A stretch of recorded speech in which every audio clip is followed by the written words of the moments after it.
You work so hard for your money, but at the end of the month, you're always struggling to make ends meet. You actually make a good living, so you really shouldn't be feeling poor. And so you're wondering, what can I do? What changes can I make? The reason that you feel poor is because there are five habits that are so integrated with our culture. They are how we grew up, it's how we saw our parents acting, that we don't realize we could do things different. On this channel, we talk about real things that you can do to make big changes in your life. It's not going to cost you anything. I'm not going to try to tell you anything. These are things that you have within yourself that you can do different to make a real change in your life. Now, the first habit is that you have a lot of debt. And this debt is actually unnecessary debt. It's not your mortgage and it's not your car payment, because sometimes debt is good. You need a mortgage because you need to have a place to live. You need a car payment because you need a car to get you to work. However, the debt that you actually have that's crippling you is credit card debt. You shouldn't use credit card debt to pay for your month to month expenses. Now, credit cards often have a high interest rate. And what happens is, if you miss a payment, the interest rate charged on the expenses that you have mean that you will be kept in this cycle where you're actually only paying interest and not the actual things that you bought. I would recommend that you stop using credit cards for your month to month expenses. Only use money that you have earned, that is cash that you have available to pay for the things that you need.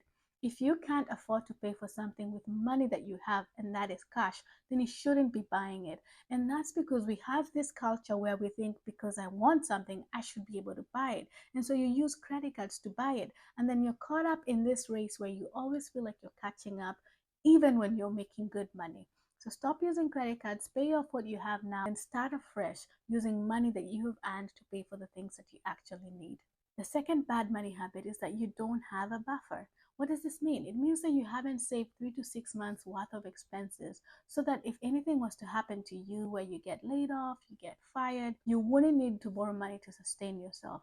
Now, this is very, very important, because if something happens to you, if you get sick and you cannot work and you don't have that buffer, where you've saved about 3 to 6 months worth of expenses, it means that you have to use borrowed money. That's a credit card, that's a loan, and all these loans or debt have high interest rates that keep you in that loop where you never get out of this deep hole of feeling poor. The third bad money habit is that you don't save intentionally. A lot of us save what's left over. So saving intentionally looks like this. It means that you save 10 to 20% of your income where you never touch it, so you automate it. You go to your bank account or to your paycheck and you say, I'm going to put 20% of anything that comes into my account or on my paycheck straight to a savings account. The fourth bad money habit is that you spend too much. You have a spending problem. Many of us don't actually have an income problem. We have a spending problem where you spend more than you make. For example, you get a new job, you get more money. What do? You buy a bigger house, you buy a new car.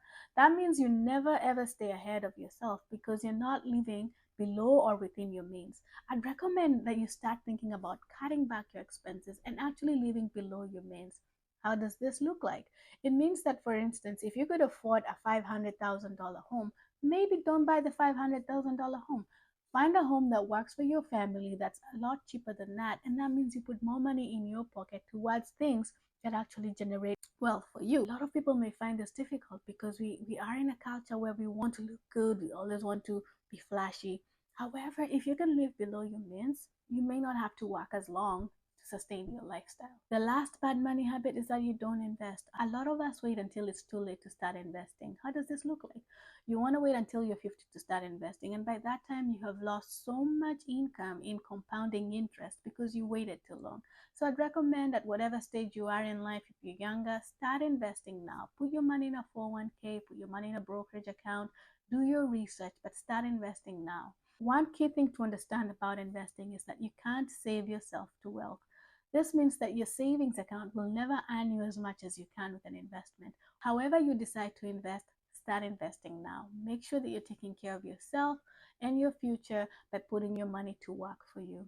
If you like these tips, please do share, please do subscribe.